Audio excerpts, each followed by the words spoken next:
श्री राधा गिरिंद्र बिहारी देव गुरु की जय। श्री चैतन्य चरितामृत ग्रंथ की जय। श्री निताय गौर हरि बोल। श्री गोविंद जय जय गोपाल जय जय श्री गोविंद जय जय गोपाल जय जय। राधा रमण हरि गोविंद जय जय श्री राधा रमण हरि गोविंद जय जय। गोविंद जय जय गोपाल जय जय गोविंद जय जय गोपाल जय जय। राधा रमण हरि गोविंद जय जय श्री राधा रमण हरि गोविंद जय जय। गोविंद जय जय गोपाल जय जय गोविंद जय जय गोपाल जय जय। राधा रमण हरि गोविंद जय जय राधा रमण हरि गोविंद जय जय। वृंदावन बिहारी लाल की जय। ओम नमो भगवते पुराण पुरुषोत्तमाय। ओम जयति पराशर सूनु सत्यवती हृदय नंदनो व्यासो यस्यास्य कमलगल्तम वाग्मय ममतम जगत्पेवती विश्वसर्गात् नवलक्षण लक्षितम श्रीकृष्णाक्षं परम धाम जगद्धाम नमामि तत्। हृदयस्य प्रेरणया प्रवर्तितोऽहं परात् रूपोऽपि तस्य हरेः पदकमलं वन्दे श्री चैतन्यदेवस्य वन्देऽहं श्रीगुरो श्रीपदकमलं श्रीगुरुं वैष्णवांश्च श्रीरूपं साग्रजातं सहगण रघुनाथान्वितं तं सजीवं साद्वैतं सावधूतं परिजनसहितं श्रीकृष्ण चैतन्यदेवं श्रीराधा कृष्णपादान् सहगण ललिता श्री विशाखान्वितांश्च आयान् लम्बितभुजौ कनकावदातौ संकीर्तनैकपितरौ कमलायताक्षौ विश्वम्भरौ द्विजवरौ युगधर्मपालौ वन्दे जगत्प्रियकरौ करुणावतारौ अनर्पितचरिं चिरात् करुणयावतीर्णः कलौ समर्पयतु नतोज्ज्वलरसां स्वभक्तिश्रियं हरिवरसुन्दरद्विकरं सन्दीप्ता सदा हृदय कंदरे स्फुरतश्चिनंदना जयकां स्वरतोपम ओम मंत्रमतेर्गति मत्सर्वस्वरां भोजौ श्री राधा पदमोहनौ नारायणं नमस्कृत्य नरं चैव नरोत्तमं देवीं सरस्वतीं व्यासं ततो जयमुदीरये। वाञ्छाकल्पतरुभ्यश्च कृपा सिन्धुभ्यैव च पतितानां पावनेभ्यो वैष्णवेभ्यो नमो नमः। हे श्री सनातन प्रभो करुणाम्बुराशे हे रूप दुर्गत जनैक दयावलोको हे भट्टे कुसुमते रघुनाथ दासो श्री जीव में कुरुमंदमते दयांतरा। बोलो श्री वृंदावन बिहारी लाल की जय।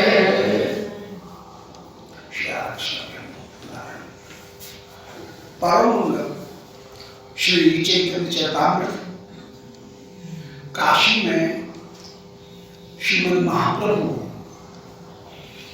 प्रकाशानंद जी की सभा में किसी महाराष्ट्रीय ब्राह्मण के घर पर जो सभा का आयोजन हुआ वहां श्री भक्ति सिद्धांत उसका निरूपण कर रहे हैं और ये कह रहे हैं कि वेदांत के वास्तविक तात्पर्य को भगवान के आदेश से श्री शंकराचार्य भगवत्पाद ने छिपा दिया, उसका प्रकाशन नहीं किया। इसलिए मैं हरि नाम का आश्रय ग्रहण करता हूं, क्योंकि सारे शास्त्रों का सार तो अंत में हरि नाम ही है। तो जो फल की वस्तु है उसका मैं आश्रय ग्रहण करता हूं, उसके अलावा और कोई वस्तु जगत में साधन है ही नहीं। उसके द्वारा ही साधन साध्य जो कुछ भी पदार्थ है वे हरिनाम संकीर्तन के द्वारा सहज प्राप्त हो जाएगा। इसलिए तो मैं हरिनाम करता हूं। और वेदांत इसलिए नहीं पढ़ता हूं कि तुम वेदांत के माध्यम से, वेदांत को पढ़ाने के माध्यम से जो अब सिद्धांत मुझे दे रहे हो वो मुझे स्वीकार नहीं है, वो सिद्धांत कहीं स्वीकार्य नहीं। इसी प्रसंग में श्रीमद् महाप्रभु आप ये निरूपण कराए कि भगवान का स्वरूप शक्ति है, जीव वह भी भगवान की तटस्था शक्ति है, और जगत यह भी भगवान की बहिरंगा शक्ति है। ये तीनों की तीनों शक्तियां, स्वरूप शक्ति, तटस्था शक्ति और बहिरंगा शक्ति, ये भगवान की शक्ति हैं और इनके कार्य भी सत्य हैं, इनके कार्य मिथ्या नहीं है। तुम जो द्वैत दिख रहा है उसको भ्रम के कारण द्वैत मानते हो, यह हम स्वीकार नहीं कर सकते। यदि भ्रम के कारण माना जाएगा तो वह अनुचित होगा और उसमें सेवा आगे नहीं बढ़ पाएगी। जो जीवन का परम लक्ष्य है सेवा, वह सेवा कहीं आगे नहीं बढ़ पाएगी, परम पुरुषार्थ को प्राप्त नहीं कर सकते। यहां तक की बात पूरी हुई। अब एक बात और कह रहे हैं कि तुम्हारा जो स्थापन करने का ढंग है वह भी उतना अच्छा नहीं है, क्योंकि तुम महावाक्य के रूप में एक वाक्य का, छांदोग्य उपनिषद के एक वाक्य का, सामवेद का एक अंग है छांदोग्य उपनिषद, और छांदोग्य उपनिषद का एक वाक्य तुम महावाक्य मानते हो, वो वाक्य है तत्त्वमसि, तत्त्वमसि। उसकी तुम जिस तरह से व्याख्या करते हो वो व्याख्या तो गलत, वो उचित है ही नहीं, बल्कि इस वाक्य को भी महावाक्य कहना अपने आप में उचित नहीं है। महावाक्य उसे कहेंगे जो संबंध तत्व को बताए, जो साधन तत्व को बताए और जो प्रयोजन पदार्थ को बताए, जिसके द्वारा संबंध, अवधेय और प्रयोजन तीनों पदार्थों की प्राप्ति हो, उसका नाम भावाक्य होना चाहिए। संपूर्ण शास्त्र को जो शासित करते हुए विराजमान हो, परंतु तुम जिस वाक्य को, वेद के जिस वचन को महावाक्य बताते हो, वह संपूर्ण शास्त्र को नियंत्रित नहीं करता है। वह जीव के तत्व को तो बताता है, न तो जगत के तत्व को बताता है, न ईश्वर के तत्व को बताता है। जीव का क्या स्वरूप है, जीव कैसे ईश्वर का अंश है, केवल इतना मात्र बताता है। जीव के स्वरूप को बताता है कि तत् माने वह ईश्वर ही त्वम, तू हो, तुम में और उस ईश्वर में कोई अंतर नहीं है। और इसकी भी सिद्धि तुम जो करते हो वो भाग लक्षणा के द्वारा करते हो। भाग लक्षणा उसे कहते हैं जहां पर कुछ अर्थ को छोड़ा जाए और कुछ अर्थ को ग्रहण कर लिया जाए। दूसरे शब्दों में इसको कहते हैं जहत और अजहत लक्षण। जहत जहल लक्षण, जहत का तात्पर्य है त्याग कर देना और अजहत का तात्पर्य है कुछ त्याग न करना। ऐसा जो भाव है, ऐसी लक्षण का नाम जहत जहल लक्षण है। अब जैसे एक शब्द का प्रयोग किया जाता है, वह बड़ा प्रवीण है। अब प्रवीण किसको कहा जाएगा? जो बीना बजाने में कुशल हो, उसका नाम प्रवीण है। प्रवीण माने बीना बजाने में कुशल है, पर रसोई करने में भी कुशल होता है, और चढ़ाई करने में और पुताई करने में, झाड़ू देने में भी प्रवीण है। तो प्रवीण शब्द का बिल्कुल सत्यानाश कर दिया। जो अर्थ है उसको कहीं नहीं लिया, उसको तो बिल्कुल छोड़ दिया, और उसका अर्थ केवल कार्य की कुशलता, कार्य में जो योग्यता है उसके अर्थ को ग्रहण कर लिया गया। तो इसको हम कहेंगे जहत लक्षण। दूसरी एक लक्षण होती है अजहत लक्षण। अजहत का तात्पर्य है कि जहां कुछ छोड़ा जाए, कुछ नहीं लिया जाए, उसके भाव को पूरी तरह से छोड़ा नहीं जाए, उसका नाम है अजहत लक्षण। जैसे किसी ने कहा गंगायाम घोषा, गंगा में उसका घर है, तो यहां गंगा के अर्थ को पूरी तरह से नहीं छोड़ा गया। गंगा के अर्थ से जो शीतलता, पवित्रता प्रतीत होती है, वो उसके घर में भी दिख रही है। इसका नाम हुआ अजहत लक्षण। गंगा के एक अर्थ को नहीं छोड़ा। गंगा का तात्पर्य है जो ठाकुर तक ले जाए, उसका नाम गंगा। गच्छति गंगा, जो ले जाए उसका नाम गंगा। हमारे भगवत चरणारविंद तक जो पहुंचा है, तो गंगा महारानी की जय। तो उस शब्द का जो अर्थ है, वो शब्द का अर्थ पूरा नहीं छोड़ा गया। उस शब्द के कुछ अर्थ को लिया गया कि वो तेरा घर शीतल है, पवित्र है, ये भाव कहीं उससे प्रकट हो रहा है। तो कुछ छोड़ना, कुछ न छोड़ना, इसको हम कहेंगे जहत जहल लक्षण या भाव लक्षण। भाव का मतलब एक भाग यहां से लिया, एक भाग वहां से लिया, मिला जुला करके एक नई चीज पैदा कर दी, तो उसका नाम भाग लक्षण हो गया। तो तुम भाग लक्षण के द्वारा ये सिद्ध करते हो कि ईश्वर में से ईश्वर पना छोड़ दो और जीव में से जीव पना छोड़ दो। चैतन्य अंश ईश्वर का भी ले लो और जीव का भी चैतन्य अंश ले लो। चैतन्य अंश में जीव ईश्वर एक है। इस तरह से व्याख्या करते हो। कुछ छोड़ा, कुछ पकड़ा, आधा पकड़ा, आधा छोड़ा, और उस तरह से व्याख्या करते हो। ये जल लक्षण, भाग लक्षण का प्रयोग करने की जरूरत नहीं है। महाप्रभु ये कह रहे हैं 121 रुपया। बहुत दिन से, 3 दिन से ये दार्शनिक विवेचन में उलझे हुए हैं, पर उसका भी अपना एक स्वाद है और एक आधारभूत वस्तु है, कहीं प्राप्त हो जाए। आगे श्री महाप्रभु कह रहे हैं प्रणव से महावाक्य वेदे निदान, ईश्वर स्वरूप प्रणव सर्व विश्वधाम। तुम तो कहते हो कि तत्वमसी वाक्य है, महावाक्य। हम कहते हैं नहीं, तत्वमसी महावाक्य नहीं हो सकता है। ये जीव का वर्णन करने वाला एक स्वरूप है कि जीव चैतन्य, अणु चैतन्य है, केवल इतना सा बताता है जीव। इस तत्वमसी वाक्य का अर्थ ये सिद्ध होता है कि जीव अणु चैतन्य है, विभू चैतन्य नहीं, अणु चैतन्य है। जबकि ये पूरे वेद को कवर नहीं करता है, पूरे वेद के तात्पर्य को, तीनों चीजों को, 3 पक्ष होते हैं, तीनों पक्षों को स्थापित नहीं करता है। संबंध तत्व ब्रह्म, उसका वर्णन यहाँ पर नहीं है। यहाँ पर जगत का वर्णन नहीं है। ईश्वर जगत और जीव के ऊपर शासन करने वाला है, इस तत्व का वर्णन नहीं है। इसलिए इसको हम महावाक्य नहीं कहेंगे। महावाक्य फिर होगा क्या?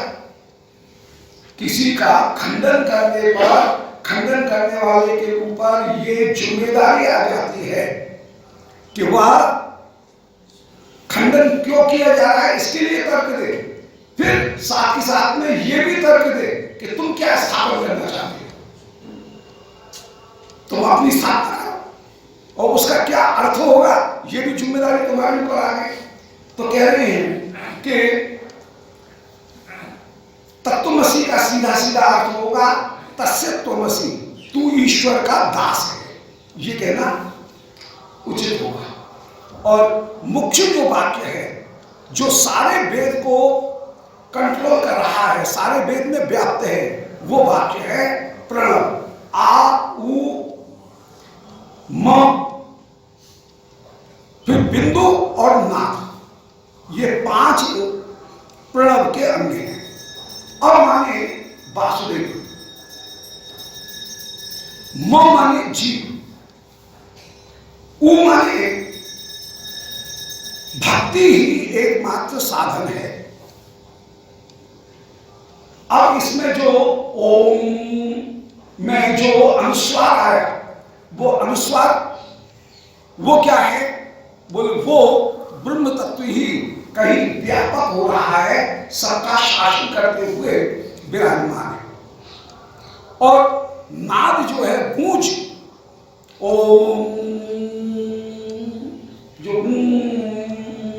जो गूंज आ रही है, गूंज क्या है? बोले वही है कि वह ब्रह्म तत्व सर्वत्र व्याप्त होकर के विराजमान है। वो व्याप्त भी है, शासक भी है। बिंदु के द्वारा शासक है और नाद के द्वारा वह सब में व्याप्त है। बिंदु किसे कहेंगे?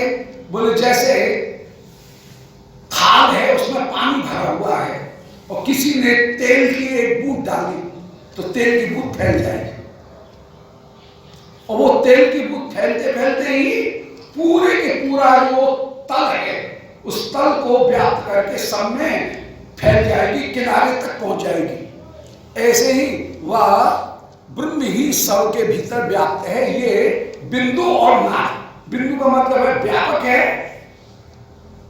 शासक है। बिंदु का मतलब है शासक है, और नाद का तात्पर्य है वह सब में व्याप्त होकर के विद्यमान है। आ माने वासुदेव, उ माने भक्ति, कर्म और ज्ञान, इनमें भक्ति प्रधान हुई, और म का तात्पर्य है जीव, और वह ईश्वर ही सबका शासक है और नाद के द्वारा वह सब में व्याप्त होकर के विराजमान है। तो ये जो प्रणव है, इसके अर्थ में वेद का कोई भी चीज छूटेगी नहीं।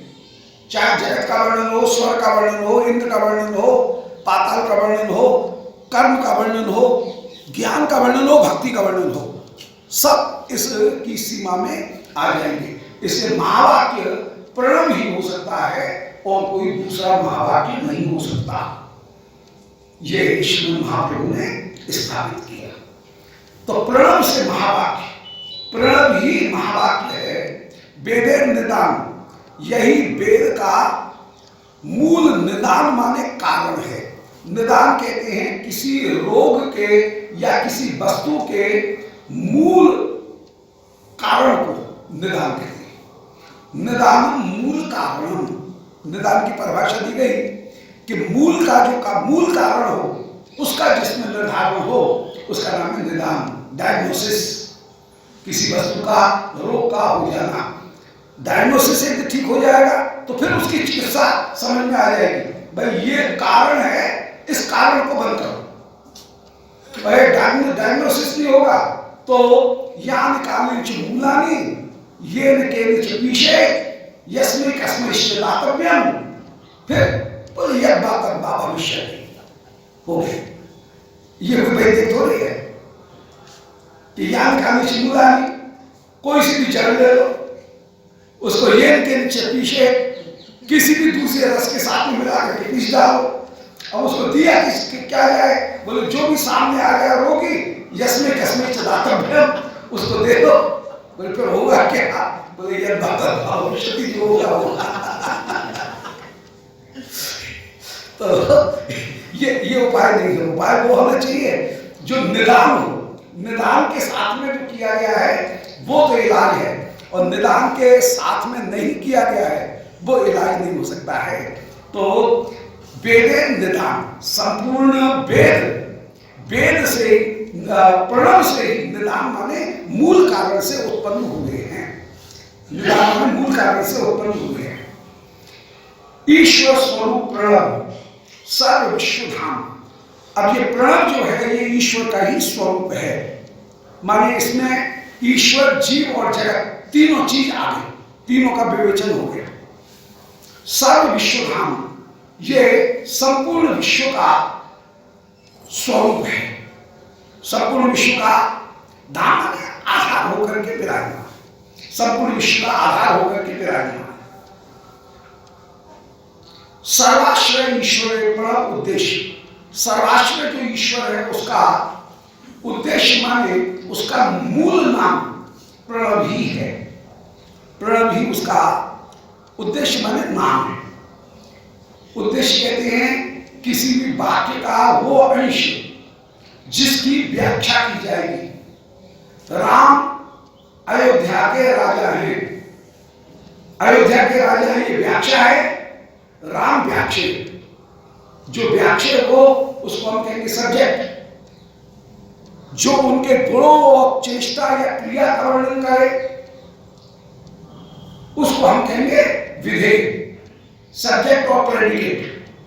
तो वाक्यकार के दो भाग होते हैं, सब्जेक्ट होता है मुख्य, अनुवाद होता है मुख्य, और उसकी व्याख्या होती है प्रेडिकेट। इसलिए सर्वाश्रय कृष्ण, श्री कृष्ण है आश्रय, प्रणव उद्देश्य, प्रणव है उद्देश्य, उद्देश्य माने मुख्य नाम, उसकी व्याख्या जाति गुण क्रिया यदच्छा इत्यादि के माध्यम से उसी की व्याख्या की जाएगी। जाति की व्याख्या स्वरूप को बताएगी, गुण की व्याख्या वह किसी वस्तु के गुण को बताएगी। फिर क्रिया, क्रिया जो है वो उसकी क्रिया को, और यदच्छा में उसके और जो स्वरूप हैं उसका विशेष नाम जो दिया गया उसके द्वारा बताई जाएगी। जितने भी वाक्य हैं वे चार, जितने भी शब्द हैं उनको हम चार भागों में बांट सकते हैं, जाति गुण क्रिया और यदच्छा। इनमें सारी भाषा आ जाएगी। तो प्रणव ही भगवान का उद्देश्य होकर के विराजमान है। तत्वमसि वाक्य है वेद एक देश, तत्वमसि वाक्य तो केवल जीव के तत्व का निरूपण करने वाला है। प्रणव महावाक्य तात्पर्य आच्छादन, ओंकार यही महावाक्य था जो कि संबंध तत्व को भी बताता है, प्रयोजन पदार्थ को भी बताता है, और अवधेय माने साधन पदार्थ को भी बताता है।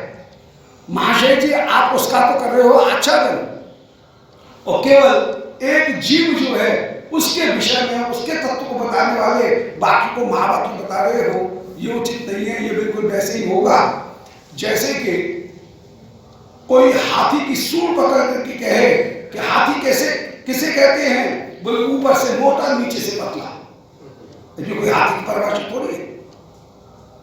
तो इसी तरह से किसी एक अंश की व्याख्या करना और उसको ही महावाक्य कह देना, ये उचित नहीं होगा। एक मत स्वतः प्रमाण वेद प्रमाण श्रोमणी, अब सर्व वेद सूत्र कहे कृष्ण अभिमलान। प्रणव यह कृष्ण का ही एक नाम है। प्रणव शब्द का आउ म बिंदु और नाम, इनका अर्थ जो निकलेगा वह एकमात्र नाम निकलेगा कृष्ण। प्रणव शब्द बराबर, प्रणव बराबर कृष्ण, प्रणव का अर्थ है कृष्ण। कृष्ण ही प्रणव के एकमात्र आधान होकर के विराजमान है। मूल रूप में और हो गए कृष्ण, मां हो गई गोपी, और वो हो गया श्रीमद् वृंदावन धाम लीला। इस तरह से व्याख्या, प्रणव की व्याख्या रसकों ने यही प्रणव की व्याख्या की है। आप मकार जो है वो है गोपी माता, मां माने लक्ष्मी, मां माने लक्ष्मी, आ माने वासुदेव, लक्ष्मी रूपा गोपी, और ऊ का तात्पर्य है प्रेम ही इनको नचा रहा है। कृष्ण के नाचाए प्रेम, गोपी के नाचाए, आपने नाचा, तीनों नाचे ठाक। ये आकार का प्रणव का मुख्य अर्थ है। तो यहां पर कह रहे हैं कि सर्व वेद सूत्र करे कृष्ण अभिधान, संपूर्ण प्रणव यह कृष्ण का ही अभिधान है, और प्रणव के द्वारा संपूर्ण वेदों का मुख्य तात्पर्य श्री कृष्ण ही है, यह साबित किया। मुख्य वृत्ति क्षण कई लक्षण व्याख्यान, तुम मुख्य वृत्ति को छोड़ करके लक्षण का व्याख्यान कर रहे हो। लक्षण से व्याख्यान करने की आवश्यकता नहीं है। लक्षण वहां होती है जहां पर मुख्य अर्थ में बाधा है। यदि बाधा ही नहीं है तो लक्षण की जरूरत ही नहीं है। सिंहो मानव का, गौ बाल्ही का, गंगायाम घोषा, ये जितने भी शब्द हैं इनमें मुख्य अर्थ में बाधा आ रही है। नदी में कहीं बस्ती नहीं बस सकती है, नदी की धारा में, इसे गंगा का अर्थ गंगा की किनारा लिया, तट लिया, धारा नहीं लिया। गौ बाल्ही कहा, ये बाल्मीक देश का रहने वाला विद्यार्थी बिल्कुल बैल है, तो आदमी तो बैल हो नहीं सकता है। फिर बैल कहने का तात्पर्य मूर्ख, तो मुख्य अर्थ में बाधा आई। सिंहो मारो कहा यह विद्यार्थी शेर है, शाबाश मेरे शेर, तो आदमी कैसे शेर हो जाएगा? मुख्य अर्थ में बाधा आई, तो शेर का अर्थ शेर पशु में लेकर के वीड लिया गया, गो का अर्थ पशु में लेकर के मूर्ख लिया गया। तो मुख्य अर्थ में बाधा होनी चाहिए। जहां पर मुख्य अर्थ में बाधाएं नहीं है वहां पर लक्षणा को क्यों घुस रहे हो? लक्षणा का प्रयोग क्यों कर रहे हो? उसकी जरूरत ही नहीं। सीधा सीधा अर्थ निकल रहा है तस्य त्वमसि, कहां लक्षण है? यहां सीधा अभिधा से ही अर्थ निकल रहा है। तो महाप्रभु ये कह रहे हैं कि मुख्य वृत्ति क्षण, तो मुख्य वृत्ति को तो छोड़ रहे हो और लक्षणा व्याख्यान, लक्षणा में व्याख्यान कर रहे हो, ये कहां की बात है? मुख्य वृत्ति का से अर्थ निकल रहा है, उसको पहले लो। स्वतः प्रमाण वेद, प्रमाण शिरोमणि, वेद तो स्वतः प्रमाण है, सब प्रमाणों में शिरोमणि होकर के वेद विराजमान है, उनमें भ्रम प्रमाद विपरीतता करना बाधक, ये चार दोष नहीं है। अब यदि तुम वेद में हर जगह लक्षणा का ही प्रयोग करोगे तो लक्षणा करेंगे स्वतः प्रमाणता हानि, लक्षणा करने पर स्वतः प्रमाणता की हानि हो जाएगी। शंकराचार्य भगवत्पाद कहते हैं हम लक्षणा का प्रयोग इसलिए कर रहे हैं कि ये लक्षणा का प्रयोग नहीं करेंगे और निषेध करेंगे, केवल निषेध कर दिया जाए और लक्षणा का प्रयोग नहीं किया जाए तो हमारा मत शून्यवाद बन जाएगा, महाअनर्थ हो जाएगा। वो भी चाहते नहीं है, शून्यवाद का विरोध करेंगे शंकराचार्य। इसलिए वे कहते हैं कि निर्विशेष होने पर भी कोई वस्तु आश्रय रूप में विराजमान है, उसकी भावात्मकता निषेध की भाव रूपता का स्थापन करने के लिए हमको लक्षणा अनिवार्य है, लक्षणा का प्रयोग करना, क्योंकि लक्षणा में कहीं न कहीं अभिधा जुड़ी हुई है। अवधे बिना भूत प्रतीत लक्षणोच्यते, अभिधा के अबिना भाव के, माने अभिधा नहीं है तो लक्षणा की प्रतीति नहीं हो सकती है। तो भाव रूप कोई पदार्थ है, उसकी भाव रूपता सिद्ध करने के लिए हम लक्षणा का प्रयोग करें, तो लक्षणा उनकी व्यवस्था है। जहां भी द्वैत आ रहा है तो वहां निषेध करेंगे, पर निषेध करते करते वो निषेध कहीं शून्य में नहीं घुस जाए, उसको बचाने के लिए उनको लक्षणा का प्रयोग करना पड़ता है। जय जय, ये शंकराचार्य की एक व्यवस्था है कि लक्षणा का प्रयोग क्यों करते हैं कि निषेध करते करते, अद्वैत की स्थापना करते करते वो अद्वैत शून्य में घुस जाएगा। ऐसा न हो, वो भाव रूप बना रहे, वो शून्य अभाव रूप नहीं हो, इससे बचाने के लिए लक्षणा का प्रयोग श्री शंकराचार्य भगवत्पाद को करना पड़ता है।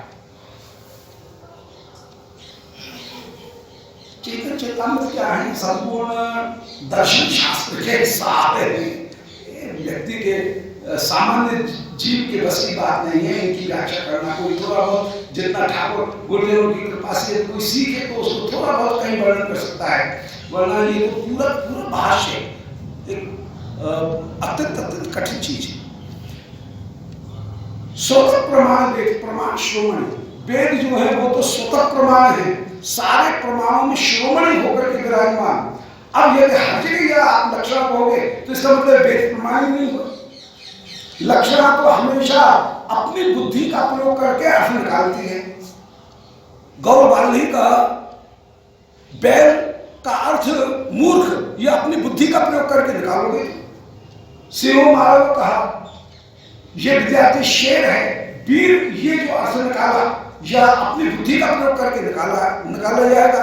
गंगायाम घोषा, तट जो अर्थ निकाला जाएगा वो अपनी बुद्धि का अर्थ प्रयोग करके निकाला जाएगा। इसका मतलब है कि वेद तो हो जाएंगे अप्रमाण और तुम्हारी बुद्धि हो जाएगी प्रमाण। इसलिए हर जगह लक्षण का प्रयोग करना उचित नहीं है। एक मत सूत्र सहजात छानिया, महाराज महाशय जी, आप प्रतिसूत्रों का जो सहज अर्थ निकल रहा है उसको तो छोड़ देते हो और गौण अर्थ व्याख्या करे, कल्पना करिया, कल्पना करके अपनी बुद्धि की कल्पना से गौण अर्थ की व्याख्या करते हो, ये उचित नहीं है। स्वयं देवदत्त में तत्काल तद्देश विशिष्ट देवदत्त और एतत्काल एतद्देश विशिष्ट देवदत्त, इनमें तत्कालता और एतत्कालता, इनको छोड़ दो, देवदत्त अंश में दोनों एक है। ऐसे ही जीव की अल्पज्ञता अल्पेश्वरता का त्याग कर दो और ईश्वर की सर्वज्ञता सर्वेश्वरता का त्याग कर दो। चैतन्य अंश में जीव और ब्रह्म एक है, इसलिए जीव ब्रह्म है। इस तरह से जो व्याख्या कर रहे हो ये उचित नहीं। शंकराचार्य इस तरह से व्याख्या करते हैं तो वो ये व्याख्या उचित नहीं कि सहज अर्थ जो है तस्य त्वमसि सीधा सीधा अर्थ है, कोई लक्षण वक्षण लगाने की जरूरत नहीं है।